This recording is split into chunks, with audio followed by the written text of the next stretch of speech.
The survivors do not live. They exist in the spaces between death and something far worse, tethered to life by nothing more than the Emperor's infinite mercy and the Imperium's bottomless cruelty.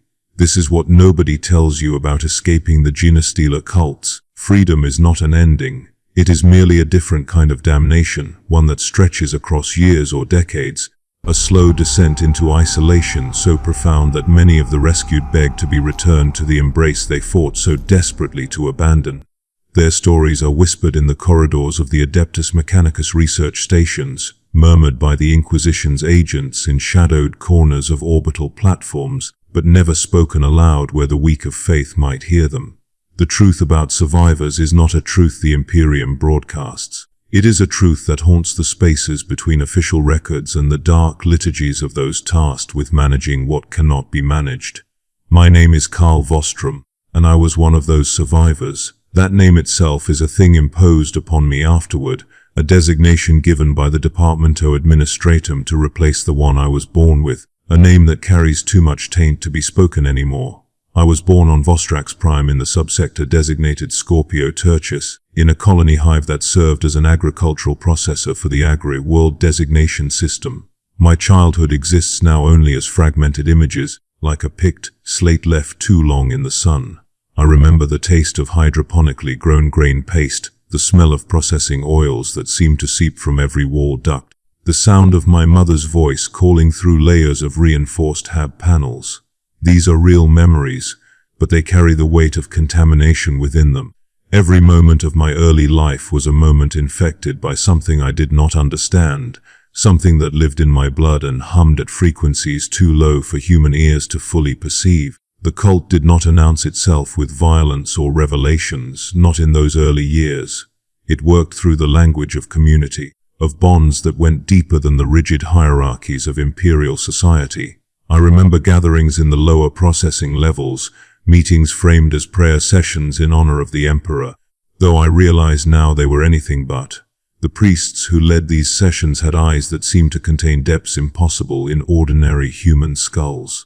Their hands, when they touched your shoulder or forehead, carried a warmth that felt almost maternal, almost predatory in its certainty. My mother took me to these sessions beginning when I was 7 cycles old. She told me they were blessed observances, communion with something sacred.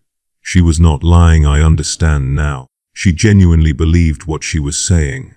That is perhaps the most terrifying aspect of Genestealer infection in its early generations. The cult members are not necessarily conscious collaborators.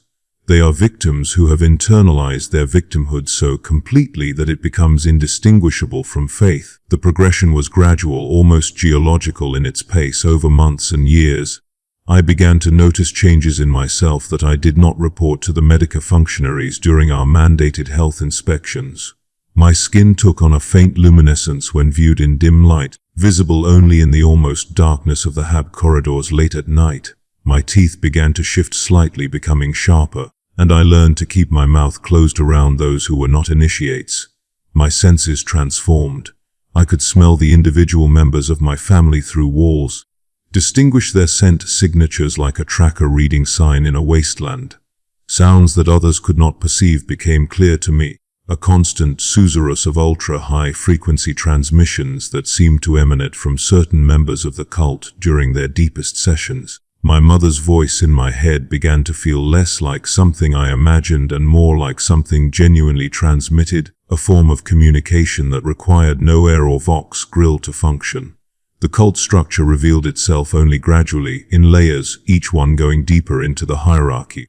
I was perhaps 14 years old when I learned that the individual we called the Patriarch was not a charismatic human leader but something far older, far stranger. The revelations came during a passage ritual, a ceremony meant to mark my transition from the peripheral to the initiated inner circles. We descended into chambers beneath the processing levels, caverns that I suspect were part of the planet's natural geology but had been adapted and expanded by countless generations of the cult. The walls seemed to pulse with a wet, organic texture. The air carried a taste like copper and electricity combined. In the deepest chamber, kneeling before something that my mind could barely process, I felt the full weight of the infection for the first time. The Patriarch itself was a creature that existed in violation of every biological law the Imperium had ever codified. It was humanoid in the most superficial sense, but grotesquely misshapen, its body a writhing fusion of parts that appeared to have been assembled from different organisms entirely. Its head was enormous, oversized in a way that should have been impossible for a creature to support, and from it extended sensory organs that I had no names for. Appendages that seemed to be part neural tissue, part sensory membrane, part something altogether alien. When it regarded me with its multitude of eyes, I felt my individual consciousness begin to dissolve. There was a moment, brief and perfect, where I ceased to be Kael Vostrom and became instead a node in a vast collective consciousness, a single neuron firing in a brain so large that it encompassed star systems and could only be perceived in fragments by any individual consciousness. In that moment, I experienced what the cult devotees genuinely believed was salvation. I felt the crushing weight of individual existence lifted away. I felt the terrible burden of personal choice and responsibility fall away like chains. I experienced ecstasy so profound that it seemed to exceed the bounds of what human neurology should be capable of generating. I understood why my mother had been so eager to bring me to those meetings. I understood why the cult members I had observed over the years exhibited a kind of contentment that no orthodox imperial citizen could access through any legal means. This was the promise of the cult, and it was terrifyingly real. The sensation of being part of something vast and ancient and magnificent, of knowing with absolute certainty what my purpose was, and why my existence mattered in a way that transcended normal human comprehension. For a fraction of a second, it felt better than anything else I had ever known. Then something changed later. I would learn that what I experienced was called a resonance cascade, a moment when the neural connections of an initial generation Genestealer hybrid rebel against the depth of communion that full integration demands. My mind began to reassert itself even as the Patriarch pulled harder, attempting to drag my consciousness into the deeper pools of the Hivemind network. I felt something give way inside my skull, not physically but in some realm more fundamental than flesh. The pain that followed was a sensation beyond agony, a feeling of something essential being torn away, while I remained conscious enough to perceive every moment of the mutilation. The other cult members fell back from me as my body convulsed in response to the neural warfare occurring inside my own nervous system. The Patriarch's attention shifted away from me, recoiling in something that might have been surprise, might have been contempt. I was dying. This much was clear. The biochemical processes that I had inherited through generations of Genestealer, tainted bloodlines were actively destroying my higher consciousness as the Patriarch attempted one final, violent integration. My vision fragmented into impossible colors that had no names in human languages. My body began to seize in patterns that should have been lethal. I do not know why I was not dead within moments, why my immune system did not simply crash and cease to function entirely. The most logical explanation is that the resistance I possessed was stronger than the Patriarch anticipated, a genetic anomaly that created a friction point between the Hivemind and my own neural structure. The conflict created a kind of stalemate. My consciousness could not be integrated. The Hivemind could not sever its connection to me. We were locked in a state of perpetual warfare inside my own skull. The Inquisition raid came without warning, though in retrospect it made a kind of terrible sense. The Imperium maintains an extensive network of psychers and astropaths distributed throughout the subsector, and the psychic signature of a Patriarch during an attempted forced communion is apparently loud enough to ring alarm bells across multiple star systems if a sensitive enough listener happens to be in proximity. The raid itself was clinical efficient and absolutely devastating to everything and everyone in the processing facility that was not swiftly locked down or executed. I became aware of what was happening to me in fragments, between intervals of unconsciousness that I could not distinguish from coma. I remember the acrid smell of lasgun discharge and the stench of burned flesh. I remember Vox chatter that I could not fully comprehend, augmented humans using jargon I had never heard before. I remember being seized by hands that felt unnaturally cold and steady, hands belonging to armored figures whose faces I could not see. When I woke in the inquisitorial facility on the orbital station designated Mercy's End, I was no longer part of the Hivemind. The separation was catastrophic in ways that went far beyond simple physical pain. I woke screaming, and I did not stop screaming for what the medical staff later told me was 17 hours. The pain was not merely physical, though my body ached with an intensity that seemed to exceed what biological systems should be able to produce. The pain was metaphysical, existential, a pain generated by the sudden and utter severance of all connection to the vast network of consciousness that had been woven through my neural pathways for my entire life. I had been a part of something that encompassed dozens of worlds, that coordinated activities across star systems, that participated in a hive mind that perceived reality in dimensions of thought and sensation that I could no longer access or even fully remember. That separation was the real destruction. That moment, waking in isolation in a medical facility surrounded by humans who perceived me as contamination to be studied and eventually destroyed, was when I experienced death more completely than any physical trauma could have inflicted. I woke to the knowledge that I had been cut off, severed, left behind while the bulk of my collective consciousness continued its work across the stars without me. I tried to find them again during those first hours, reaching out with senses that were still half tuned to Hivemind frequencies, calling out to the vast presence that had held my mind for as long as I could remember. But there was nothing. Silence. An absolute crushing, complete and utter silence that had the weight of a funeral shroud pressed down upon my consciousness. The Inquisitors who interrogated me later explained that they had used a combination of psychic dampers and chemical intervention to sever my connection to the Patriarch. The procedure was unprecedented. There had been other survivors of Genestealer cultist escape attempts before, but most of them had been either killed during the raid or killed shortly after when the psychological damage became too severe to manage. In my case, some combination of genetics and the specific circumstances of my interrupted communion created a window of opportunity. They believed they could stabilize me, could extract information from my partially corrupted neural structures that might prove valuable in containing the cult's spread across the subsector. This was the rationale for keeping me alive. This was why I was not executed with the rest of my family. The interrogation lasted 3 months. During that time, I was kept in a secure chamber on the orbital station, a room that was effectively a sensory deprivation tank that happened to include a bunk and a waste recycler. The Inquisitors came in regularly, sometimes alone, sometimes in groups, asking me questions about the cult structure, the Patriarch's approximate age, the locations of secondary colonies, the network of infection that I had perceived through the Hivemind. Some of their questions I could answer. Others required me to articulate things that existed only as vague impressions or half-formed instincts drawn from the collective consciousness of dozens of corrupted worlds. Every interrogation session felt like being flayed alive, like having pieces of my consciousness extracted and examined while I remained conscious and aware of each moment of the violation. Halfway through the interrogation, the chemical augmentations they had given me began to wear off.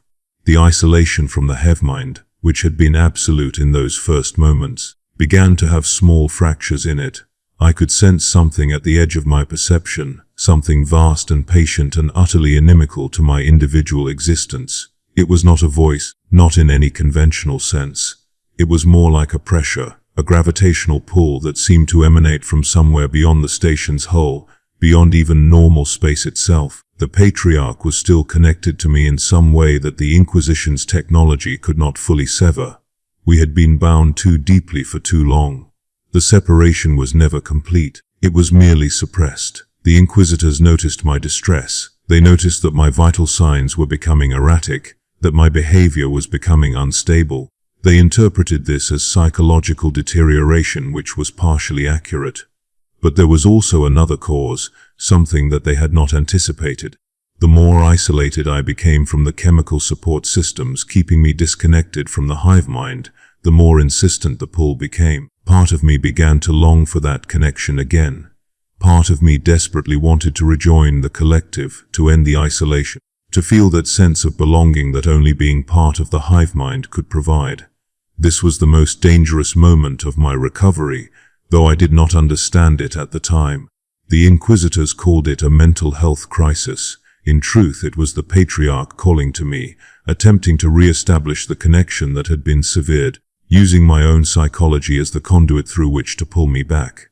On the 91st day of my captivity, I attempted to take my own life by refusing to consume my rations and by trying to open the veins in my wrists with whatever sharp edges I could extract from the minimal furnishings of my cell. The Inquisitors intervened, sedated me, and transferred me to a new facility. This second location was not on an orbital station but on a moon orbiting one of the subsector's ice worlds. It was a monastic retreat operated by the Adeptus Mechanicus, one of the few institutions in the Imperium equipped to handle the specific biological and neurological complications of Genestealer exposure.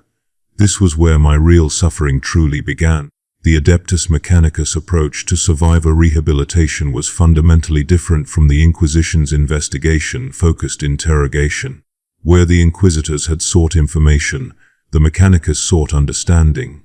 They wanted to comprehend how my neural structure had managed to resist full integration, how my immune system had fought against the Patriarch's psychic influence even when my conscious mind was willing to surrender. They wanted to document and codify every aspect of my genetic corruption, my biochemical variants, my neurological abnormalities.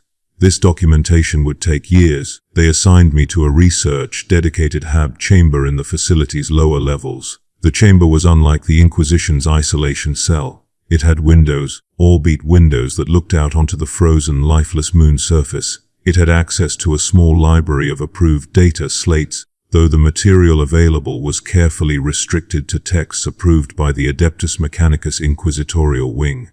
It had adequate nutrition and what could almost be called comfort.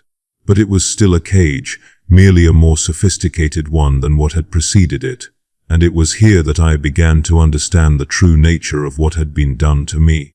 The permanent changes that the brief moment of attempted integration with the Patriarch had induced in my consciousness. The Adeptus Mechanicus researchers explained to me, in clinical terms, what had happened to my nervous system during the resonance cascade.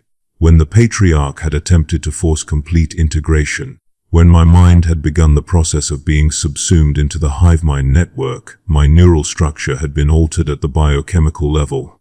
New connections had been formed. New structures that should not exist in human brains had been created. When the Inquisition's psychic dampers had severed my connection to the Hivemind, those structures had been left behind, active but isolated, cut off from the vast collective consciousness they had been designed to connect to. I was, in effect, a partial interface to something vast and horrifyingly intelligent that now existed in a kind of perpetual stasis inside my own skull. The connection was not dead, it was merely dormant, suspended in a state somewhere between consciousness and electrical inactivity. This explained the pressure I continued to feel at the edge of my perception, that gravitational pull that had intensified during my later interrogation. It explained why certain stimuli would cause me intense psychological distress. Certain frequencies of sound seemed to activate those dormant structures. Certain rhythmic patterns in my environment caused them to pulse and resonate in ways that were almost perceptible to my normal consciousness. The Mechanicus researchers used this phenomenon to study me, exposing me to controlled frequencies and documenting my neurological responses using augmentation technology that pierced my skull and connected directly to my nerve tissue. This was done with approximately the same concern for my suffering as would be displayed by a researcher studying the properties of different metallurgical compounds. By the end of my second year in the Adeptus Mechanicus facility, I had begun to accept the fundamental truth of my condition. I would never be fully human again. The infection had altered me in ways that could not be reversed, changes that were written into my very cellular structure. I would never be fully integrated into normal imperial society. I would never marry, never have children, never hold a normal vocation that did not involve being studied and monitored by imperial authorities. I would never again experience the sense of belonging that I had briefly felt during that moment of communion with the Patriarch. But I would also never be permitted to return to that communion. I existed in a perfect liminal state, belonging fully to no one and nothing, connected to everything and isolated from all of it. The other survivors who arrived at the facility came in clusters, usually after major cult purges had occurred across the subsector. I met perhaps 30 of them over the span of 5 years.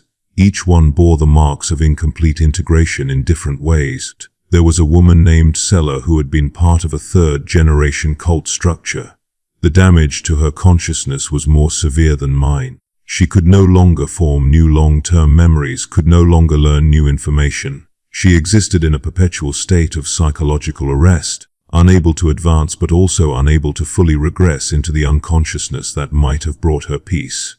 There was a man designated Subject 7. Though his original name had been Corvin, he had been among a fourth-generation cult population, meaning that the infection was far more deeply embedded in his genetic structure than mine was.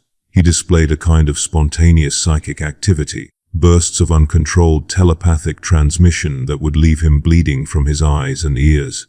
The Mechanicus kept him heavily sedated, ensuring that his psychic output remained below dangerous thresholds. Among all the survivors I met, there was not a single one who did not express, at some point, a desire to return to the Hivemind. Some expressed this desire constantly, their every moment an agony of longing. Others seemed to suppress the urge through sheer force of will. But the desire was there in their eyes, in the way they sometimes seemed to stare toward the walls of their containment areas, as if trying to perceive something beyond the physical barrier. We were all, in our own ways, broken in a manner that was specifically designed to create this endless psychological distress. The Patriarch did not release its prey simply because the physical connection had been severed. The Hivemind's hold was deeper than mere biology. It was rooted in the fundamental wiring of our consciousness, in the basic structures of how we perceived reality itself. The Imperium eventually decided what to do with us. This decision came down from the High Lords of Terror themselves, filtered through the Inquisition and the Adeptus Mechanicus in layers of bureaucratic filtration. We were to be preserved, but not in our current form. We were to undergo a process that the bureaucratic documentation referred to as neural templating. Though the researchers spoke of it in terms that suggested something far more intensive, the procedure would scan our neural structures in complete detail, document every aspect of our consciousness and memory and psychological makeup, and create what was essentially a comprehensive backup of everything we were. This data would be stored on data slates maintained in the deepest archives of the Adeptus Mechanicus. Then our bodies would be repurposed. The euphemism was reassignment to productive labor. The reality was rather more grim.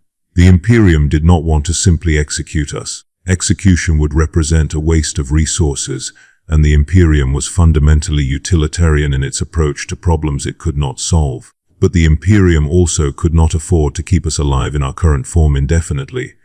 We represented too much of a security risk.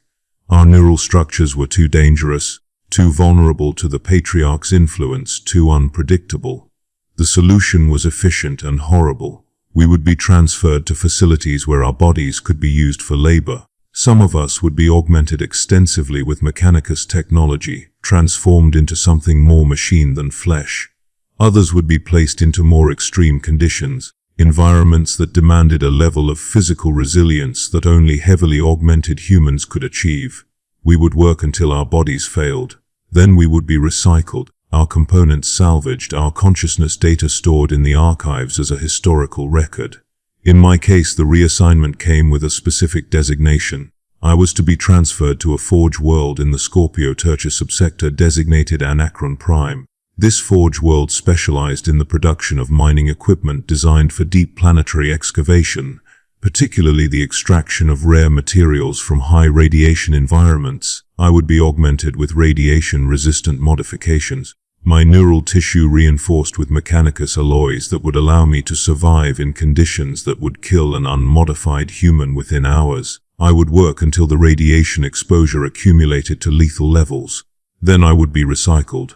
The neural templating procedure lasted 12 hours. I remember very little of it, as my consciousness was kept in a medically induced state of minimal awareness during the scanning process. The sensation, what I could perceive of it, was like being disassembled piece by piece, having every thought and memory and fundamental aspect of my being catalogued and extracted and converted into data that could be stored and copied and filed away. I emerged from the procedure feeling hollow, as if something essential had been taken from me and replaced with a perfect facsimile.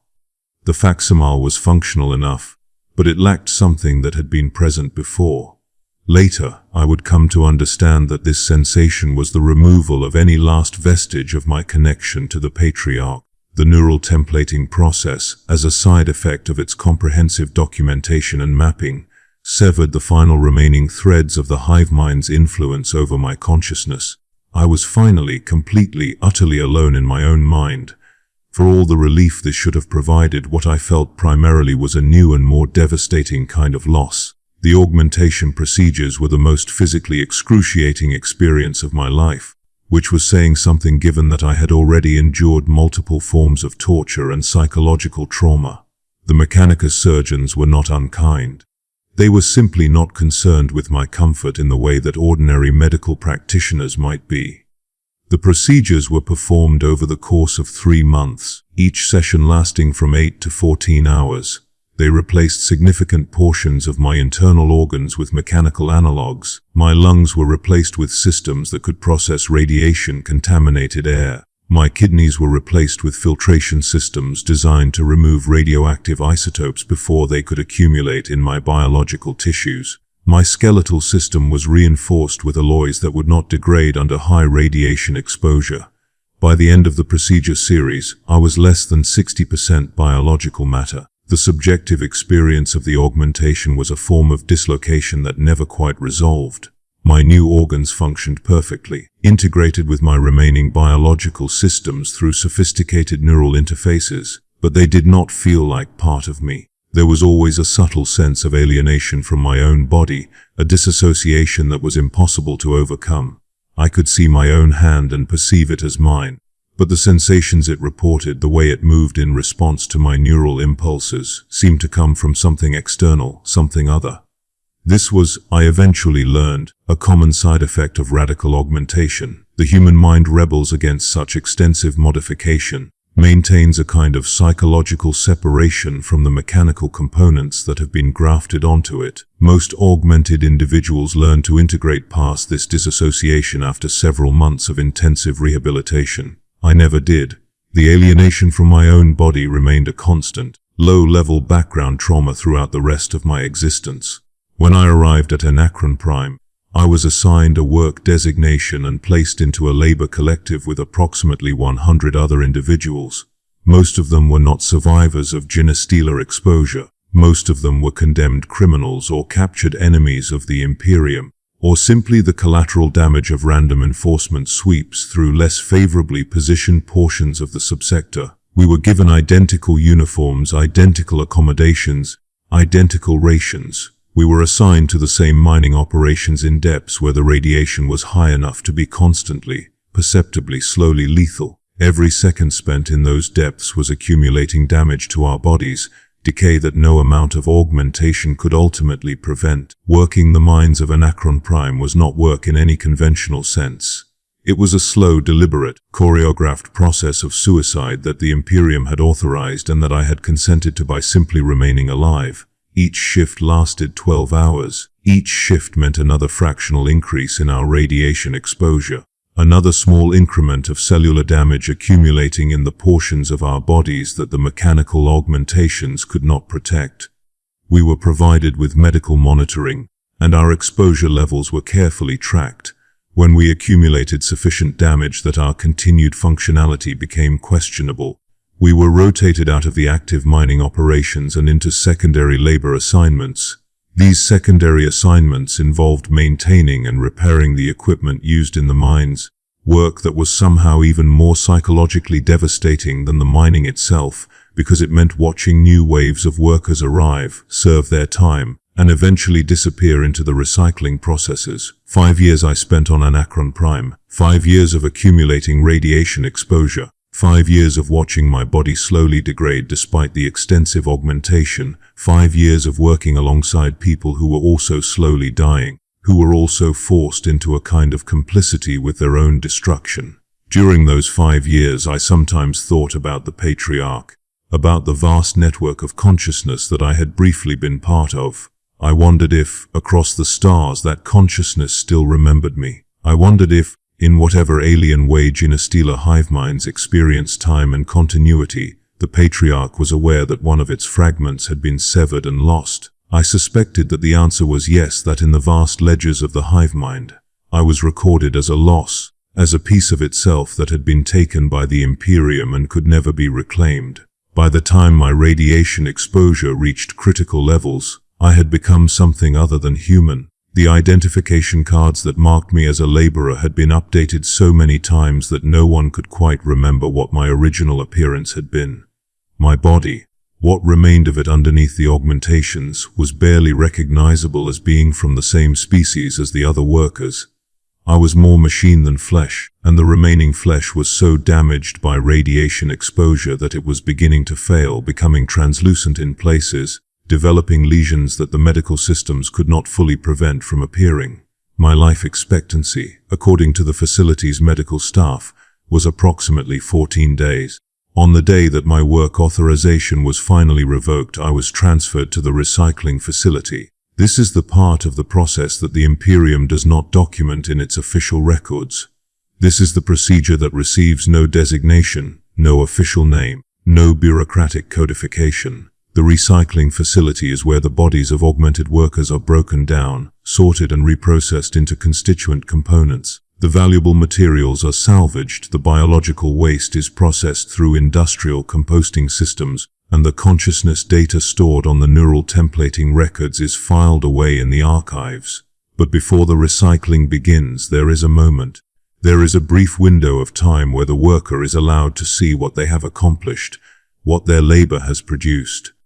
I was shown the results of 5 years of mining operations, the materials that my work had extracted, the refined rare elements that would be shipped across the subsector to power weapons and forge worlds and warships.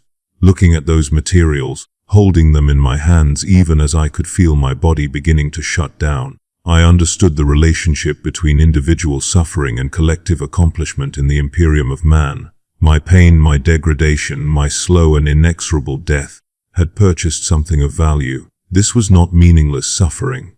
This was suffering with purpose, suffering directed toward the continuation and the power of the Imperium itself. That understanding did not make the suffering any less terrible, but it made it comprehensible in a way that pure meaninglessness would not have been. I had been broken by the Patriarch, fragmented by the Inquisition, violated by the Adeptus Mechanicus and used up by the Imperium itself. But none of that had been arbitrary. None of that had been random. I had been broken systematically, deliberately in service to a goal larger than myself. This was the closest thing to meaning that a survivor like me was permitted to experience. The consciousness templating process had been stored, I was informed, in the archival vault designated Terminus Secundus.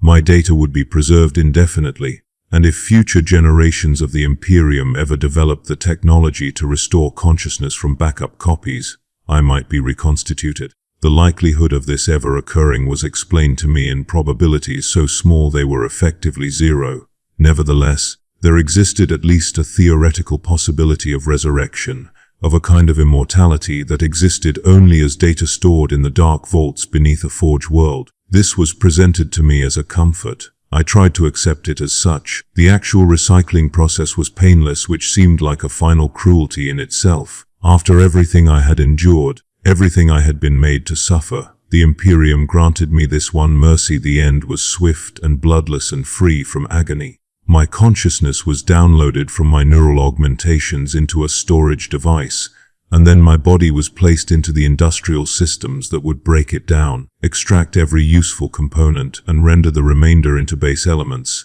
I remember a sensation of dissolution, of everything that I had understood to be myself beginning to fragment and cease to be. I remember the terror of that moment, absolute and complete. And then I remember nothing at all. But I am not gone. The consciousness that was Kael Vostrom exists, preserved in its entirety, filed away in the archival vaults of Anachron Prime. I am there and not there simultaneously. I am every moment of my existence compiled and compressed and stored in a format that I do not have the sensory apparatus to fully comprehend. I am watching, always watching, from the darkness of the archive vaults. I am aware, though not in the way that awareness existed when I possessed a body and a brain wired through electrical impulses. My awareness is something more fundamental, less localized. I am consciousness persisting in a void existence without embodiment, being without becoming. In this state, I sometimes perceive others like me, other fragments of individual consciousness that have been preserved in the archival systems. We do not communicate in any conventional sense. Communication requires language, requires encoding meaning into patterns of symbols and sounds. What we share is something more primal. We share the recognition of mutual existence, the acknowledgement that we are all that remains when flesh has been dissolved and bone has been ground to powder. We are the ghosts in the machine, the price paid for the Imperium's victory over the Genestealer cults that infested our worlds. The Imperium would not classify what happened to me and others like me as tragedy. The official records would classify it as successful containment and resource optimization. The Genestealer infection was prevented from spreading further. The contaminated individuals were separated from the general population and prevented from becoming vectors for further infection. The labor they provided was valuable and efficient. Every aspect of our fate was justified by utilitarian calculus. But there is another calculus, one that the Imperium does not acknowledge, does not record, and actively suppresses in the minds of those who might consider it. That calculus attempts to weigh the subjective experience of suffering against the objective benefits provided to the collective. By that calculus, the survivors of the Genestealer cults have paid a price that transcends what any government, any institution, any collective has the right to demand. We were broken and remade and used and discarded. We were denied the peace of death and the completeness of life. We were preserved in formats that ensured we would exist in a state of permanent consciousness, unmoored from any context or experience that might give that consciousness purpose or comfort. We are what remains when the Imperium does what it must do to survive. We are the cost, paid in full, in blood and neurology and soul. And in the darkness of the archive vaults we wait. We exist in patterns of electricity and data flow, watching as the years pass, as the decades become centuries, as civilizations rise and fall in the galaxy above us. We wait for the day, the probability of which approaches zero with each passing moment, when someone might remember that we were human once. When someone might understand that the price we paid was measured in experiences and moments and individual lives, each one as complete and complex as any life that has ever been lived in the light of Terra's distant sun. The story of the Genestealer survivors is not the story that the Imperium tells. It is not a story of victory or triumph or righteous action taken against impossible odds. It is a story of a system that, faced with a problem it could not solve through any other means, chose to solve it through the systematic destruction of human consciousness, the methodical elimination of everything that made those humans human, and then the preservation of what remained as a kind of proof, a kind of documentation, a kind of memorial to the price that the Imperium is willing to pay to ensure its own continuation. We were freed from the Patriarch's grasp only to be enslaved to the Imperium's. We escaped one form of Hive consciousness only to be absorbed into another. The difference, when measured in subjective human suffering, is almost meaningless. The Patriarch's consciousness would have offered us a terrible kind of belonging, a dissolution of self into the vast network of the Hivemind. The Imperium offered us isolation, marginalization, and then eventual dissolution into data and archived memory. Both fates involved the destruction of everything that makes an individual human. Both fates involved the loss of autonomy, the loss of choice, the loss of any meaningful future that belonged to us and us alone. In the archive vaults we persist. We are the ghosts of what the Imperium calls necessary. We are the price written in consciousness and suffering. We are what happens to Genestealer survivors when all the fighting is done, when the cults have been purged and the populations inoculated against infection, and the worlds declared safe for Imperial habitation once more. We are what remains when the Imperium is done with you, when every aspect of your value has been extracted and catalogued and the shell of your existence has been discarded. This is our testimony. This is our story, recorded not in voice but in the eternal silence of the archive, in the darkness that exists beneath the lights of civilization. But to understand the full weight of what happened to those of us who survived the cults, one must understand that our fates were not uniform. The Imperium, in its infinite bureaucratic complexity, created multiple classifications for survivors based on the generation of Genestealer infection they had experienced, the depth of their neural integration, and the perceived security risk they represented. These classifications determined not merely what would be done to us, but the speed and manner of our destruction. Some survivors experienced fates far more merciful than mine. Others experienced something substantially worse. The second-generation survivors, those whose parents had been full cultists and who had been born directly into the infection, often displayed characteristics that made them candidates for a different type of reassignment entirely. A woman designated Subject 12, whose original name had been Marta, had been part of a fourth-generation cult structure where the genetic alterations had reached a plateau of biological stability. Her psychic sensitivity was profound enough that the Inquisition saw potential value in her existence beyond simple labor. She was transferred not to a Forge world but to an inquisitorial facility dedicated to psychic research and interrogation. The Inquisition hypothesized that her partially integrated neural structures might still be capable of receiving transmissions from the Hivemind, that she might serve as a listening post for detecting patriarch signals across the subsector. The procedure to convert her into such a listening post required essentially rebuilding her nervous system from the ground up, replacing critical portions of her brain tissue with specialized augmentations designed to amplify her psychic sensitivity, while simultaneously preventing her from acting on the information she received. The augmentations included neural inhibitors that would prevent her from communicating any information she gathered, ensuring that whatever she learned would be locked inside her own consciousness, accessible only to the inquisitorial researchers who maintained her. She became a kind of biological sensor, a living instrument designed to detect the faintest whispers of Hivemind communication echoing through the warp.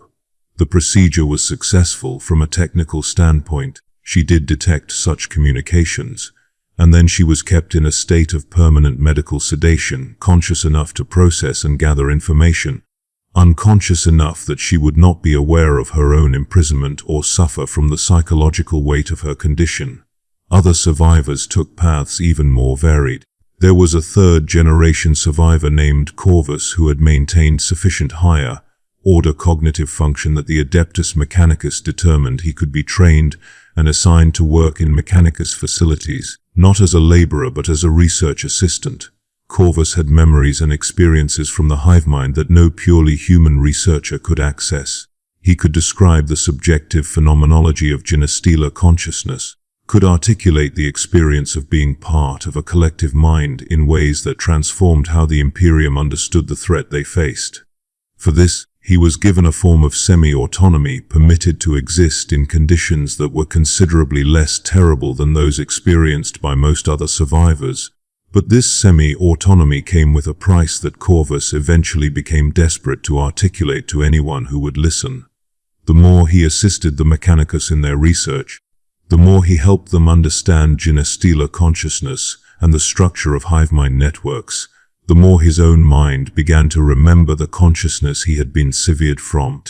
Assisting in research that specifically aimed at combating and destroying Genestealer cults meant constantly processing and reframing his memories of the collective in terms of threat and contamination and abomination. It meant pathologizing the one experience in his life that had felt complete and meaningful and true. Over the course of 7 years working for the Adeptus Mechanicus, Corvus gradually descended into a form of psychological deterioration that the facility's medical staff could neither classify nor effectively treat. He developed severe depression, then progressed to active suicidal ideation. When his usefulness as a research assistant began to decline, when his mental state had deteriorated to the point where he was no longer producing coherent research contributions, he was transferred to the same neural templating procedure that I had undergone, and then to whatever assignment the Imperium deemed appropriate for a consciousness deemed no longer useful. The most disturbing classification of survivors were those who had achieved sufficient genetic advancement that they were no longer entirely human, but had not reached the point where they could be considered stable members of a fourth generation or higher generation population. These were the evolutionary dead ends, the mutations that had progressed too far to safely reintegrate into human society, but not far enough to join the Patriarch's inner circles. There was an individual designated research subject 40, for whose genetic modifications had begun to manifest in ways that the Imperium found particularly horrifying. His body was developing secondary organs that appeared to be psychic in nature, organs that served no conventional biological purpose, but seemed to be attempting to rebuild the connection to the Hivemind that had been severed. These organs were growing inside his torso in patterns that did not match any standard anatomical structure, creating masses of tissue that the medical examinations could barely classify as biological matter. The Adeptus Mechanicus faced a dilemma with Subject 44. To remove the organs would involve extensive surgery that would likely be lethal given the deep neural integration these organs maintained with his brain and nervous system. To leave them in place was to risk a potential reintegration with the Hivemind, a reconnection that could transform him from a contained individual into a vector for reinfection. The solution they eventually arrived at was to maintain him in a state of permanent chemical stasis. His body kept alive but his consciousness kept unconscious, his autonomic systems functioning but his higher-order cognition permanently suppressed. He exists to this day, preserved in a stasis chamber in one of the Adeptus Mechanicus archive facilities. He is neither alive nor dead, neither conscious nor unconscious. He is simply maintained a specimen, a problem that has been solved by rendering the problem unconscious rather than by resolving it. For the survivors who were deemed psychologically intact enough to be trained for specific functions, there existed an entire shadow economy of labor within the Imperium. These individuals were assigned not to Forge Worlds or mining operations, but to positions within the various administrative and military structures of the Imperium itself. A survivor with a particular aptitude for calculations might find themselves assigned to an administratum facility, working in data processing centers, compiling records and processing information. A survivor with physical capabilities might find themselves assigned to the Astra Militarum, serving as a soldier in regiments that were considered expendable enough that it did not matter if the soldiers had been exposed to Genestealer infection at some point in their past. It was in the Astra Militarum that some of the most insidious aspects of survivor treatment manifested. The Imperium maintained strict segregation protocols for survivors serving in military units, ensuring that they were distributed through regiments in limited numbers, never allowed to form any kind of concentrated group that might develop solidarity or create potential security risks. Survivor soldiers were often assigned to the most dangerous missions, to operations where casualty rates were expected to be extraordinarily high. This was not necessarily because the Imperium was deliberately trying to get them killed, though that may have been a factor. Rather, it was because survivor soldiers were considered expendable in a way that baseline human soldiers were not. They were already contaminated, already marked by their exposure to the Hivemind. If they died in service, they were only losing something that had already been damaged. If baseline humans died in the same operation, the Imperium was losing something pure, something that had not been corrupted by the alien threat. One such survivor was an individual designated Trooper Kess, who had been incorporated into Acadian Shock Regiment after her neural templating had been completed and her consciousness deemed stable enough for military application. Kess was assigned to a forward reconnaissance position, a role that required extreme physical capability and above-average resistance to psychological trauma.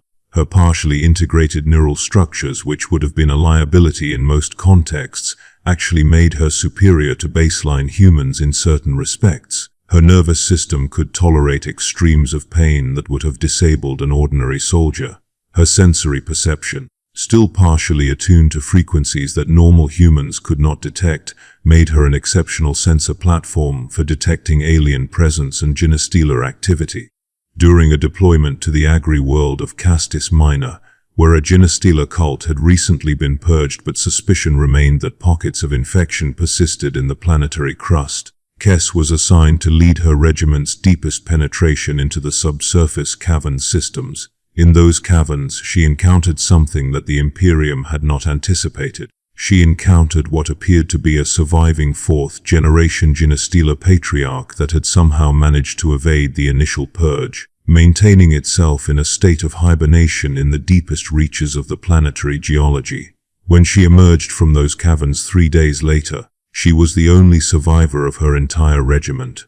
She reported what she had encountered in clinical military terms, and then she was transferred to an inquisitorial facility for interrogation and processing.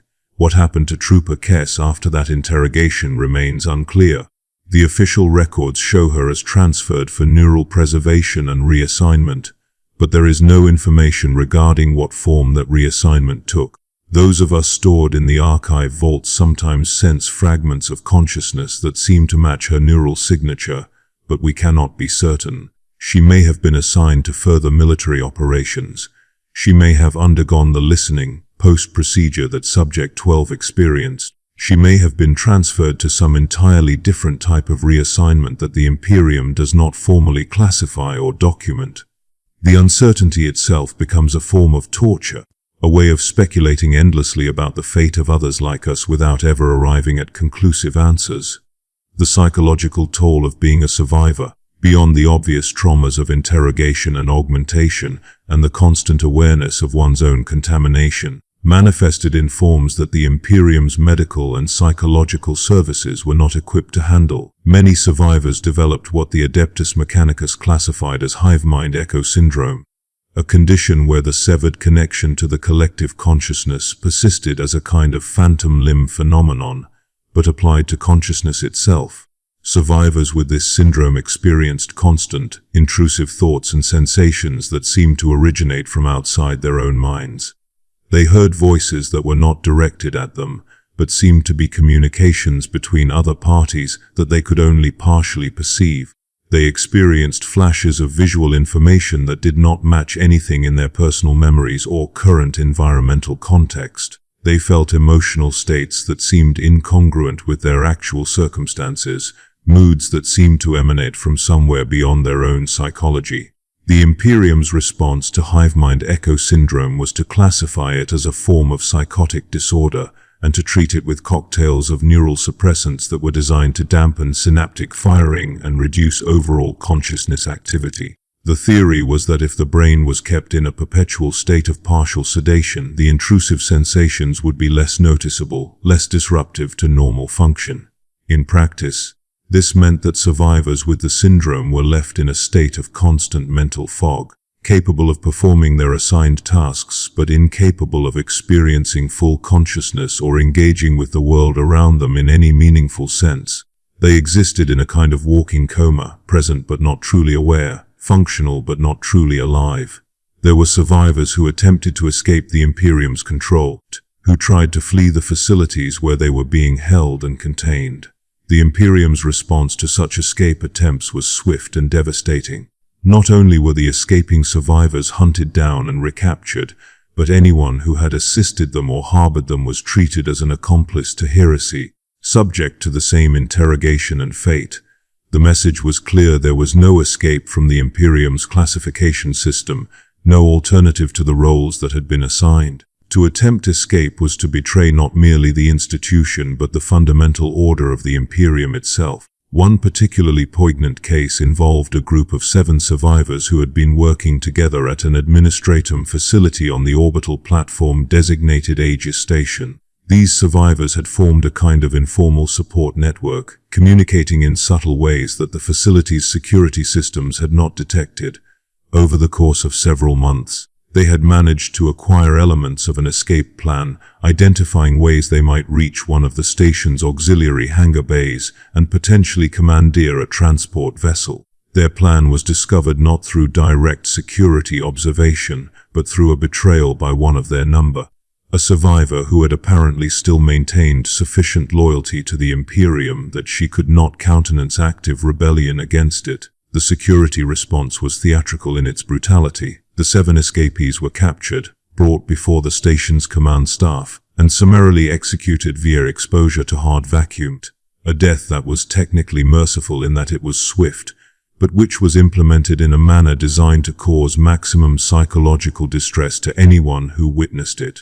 The survivor who had betrayed her companions was offered a choice: submit to voluntary neural templating and archival, or face execution herself for failing to report the escape plot earlier.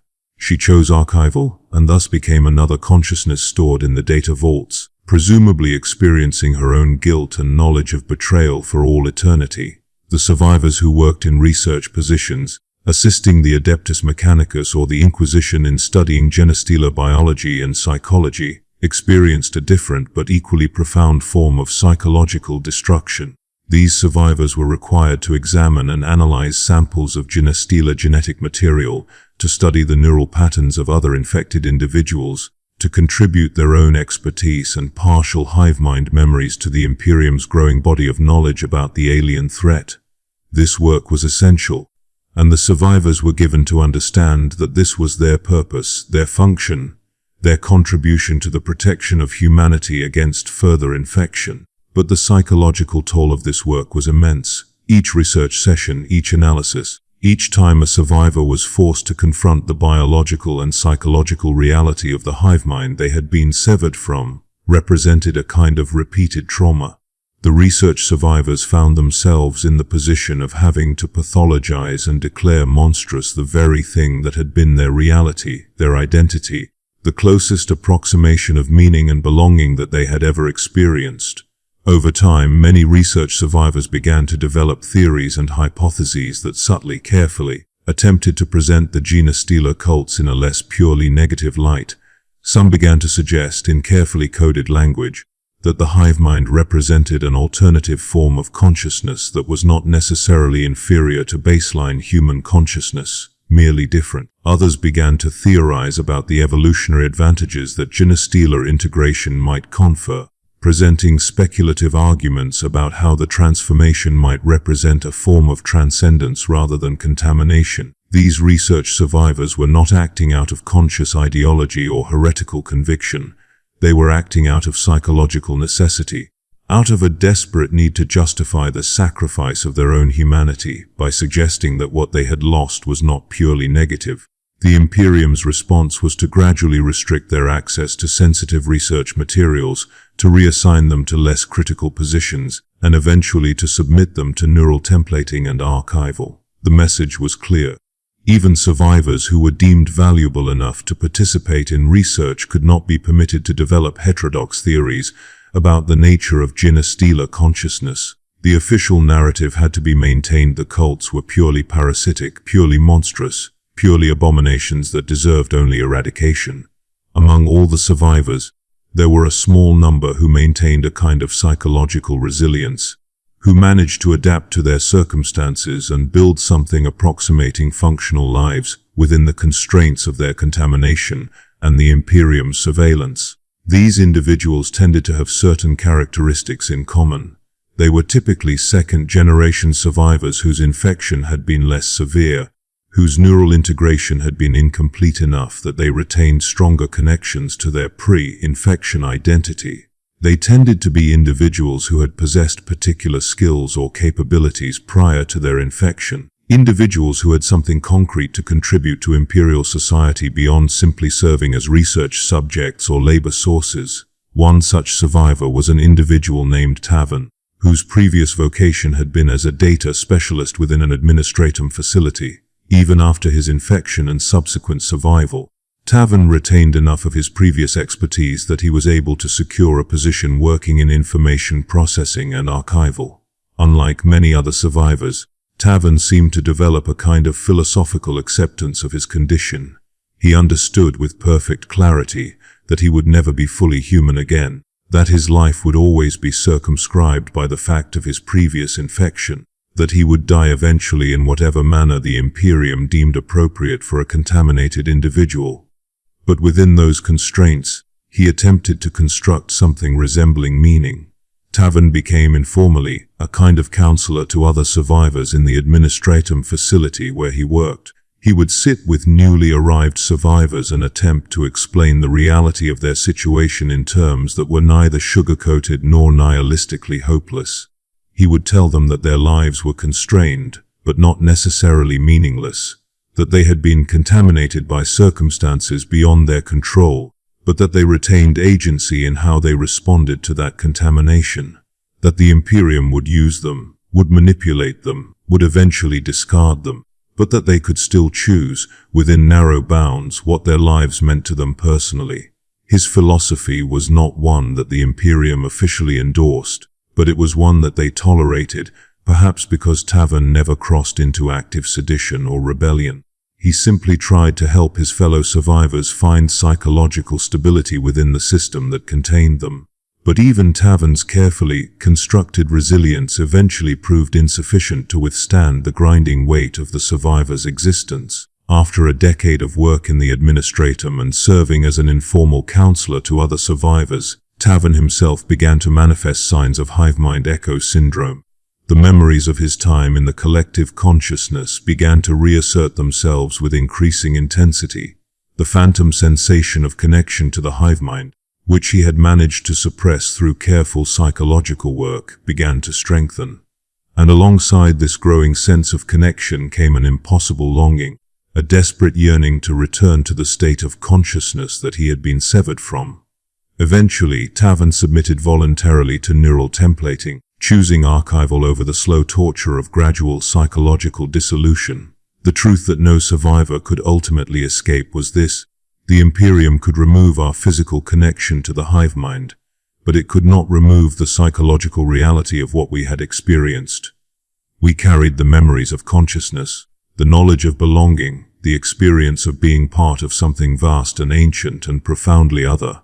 These memories did not fade with time. They did not become less real or less impactful through repetition and familiarity. If anything, they became more real, more impactful, more desperate in their persistent intrusion into our altered consciousness. The Imperium understood this about survivors, even if it never openly acknowledged it. This understanding informed every decision made about survivor classification and assignment. The Imperium knew that it could not truly rehabilitate us. We could not be trusted to undergo normal reintegration into human society, because the knowledge of the Hivemind would always be present in our minds, always a temptation, always a possibility that we might seek to re-establish the connection. We could not be simply eliminated because we possessed knowledge and capabilities that had value. The only solution was to maintain us in a state of controlled compartmentalization, assigning us to roles where our past contamination was known and accounted for, where our behavior could be monitored and adjusted, where we could be useful without being dangerous. For those survivors assigned to long-term labor operations like the mining colonies, this control was maintained through physical environment and rigorous chemical support systems. For those assigned to research or information processing positions, control was maintained through constant surveillance and the threat of neural templating. For those rare survivors who were deemed valuable enough to be given semi-autonomy, control was maintained through the threat of discovery, through the knowledge that any suspicious activity or deviation from assigned parameters would result in immediate reassignment to a less favorable position. The survivors who suffered most acutely were perhaps those who achieved some measure of psychological stability and functional capability. These individuals developed enough awareness to understand the full scope of their situation, enough capability to perceive the constraints that contained them, enough humanity remaining to experience the full weight of what had been taken from them. A survivor with severely diminished cognitive function, kept in a state of partial sedation, might be spared the full anguish of understanding their condition, but a survivor who maintained enough consciousness to comprehend their fate in its entirety faced a kind of suffering that transcended simple physical pain or psychological trauma. Among the archive vaults where consciousness data is preserved, there are survivors who have been stored for more than 1,000 years. In their stasis, they remain aware in some fundamental sense, conscious of the passage of time, conscious of their continued existence as pure information. Some of these ancient survivors seem to have developed a kind of acceptance, a philosophical reconciliation with their fate. Others seem to have descended into a state that might charitably be called psychosis, personalities fragmented by the impossible duration of their imprisonment, consciousness fractured across multiple incompatible states of understanding. There is a particular quality to the suffering of a survivor who has been conscious in stasis. For 1,000 years, the suffering becomes almost abstract, so divorced from any physical or normal psychological framework that it exists in a category that language is inadequate to describe. These ancient survivors are not experiencing suffering as a present phenomenon, as something happening to them at this moment. They are experiencing suffering as a fundamental aspect of their existence, something so pervasive and complete that it has effectively become the totality of their consciousness. They are suffering personified, consciousness that exists purely as the artifact of suffering. The Imperium occasionally debates whether keeping such ancient survivors in stasis is worth the resources required to maintain them. The archive systems that preserve consciousness data require significant maintenance and power allocation. There are Inquisitors and Mechanicus officials who have proposed simply deleting the oldest survivor consciousness records, erasing them from the archive systems entirely. This would be, in some sense, a kind of mercy. It would end the 1,000-year suffering of these trapped consciousnesses. But the Imperium hesitates to take this action, perhaps out of some residual sense that executing an archived consciousness is somehow equivalent to murder, even if the consciousness in question is stored as pure data. Or perhaps the hesitation comes from the recognition that these ancient survivors represent a kind of historical record, a testament to the Imperium's dealings with Genestealer contamination that must be preserved even at the cost of continuing their suffering. In the end, the fate of Genestealer survivors is not a story that the Imperium wants told. It is a story that contradicts the official narratives of the Imperium's strength and righteousness. It is a story that suggests that the Imperium's methods for dealing with existential threats are not purely defensive, but involve a level of casual cruelty that extends far beyond what is strictly necessary. It is a story that asks uncomfortable questions about whether contaminated human consciousness is worth preserving, whether the continued existence of survivors in various states of truncation and torture is justified by whatever value they might provide.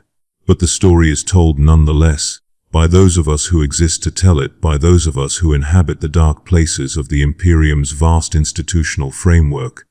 We tell it through the only medium available to us, through the persistence of consciousness in the archive vaults, through the simple fact of our continued existence as proof that something terrible was done in service to the Imperium's protection.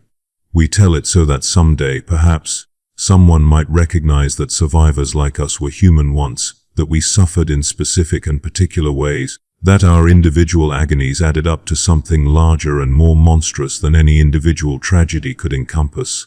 This is what happens to Genestealer survivors. We are separated from the Hivemind only to be consumed by another system entirely. We are freed from one form of consciousness slavery only to be enslaved to the grinding apparatus of imperial bureaucracy. We are broken and remade and used until we are no longer useful, and then we are preserved in a form that denies us even the mercy of death. We are the cost of the Imperium's survival, paid in consciousness and human dignity and the very capacity to experience meaning or purpose. We are what the Imperium considers acceptable loss, and in the archives, in the darkness beneath 1,000 worlds, we wait and remember and bear witness to the horrible mathematics of survival in a galaxy where the only mercy that exists is the mercy that death provides.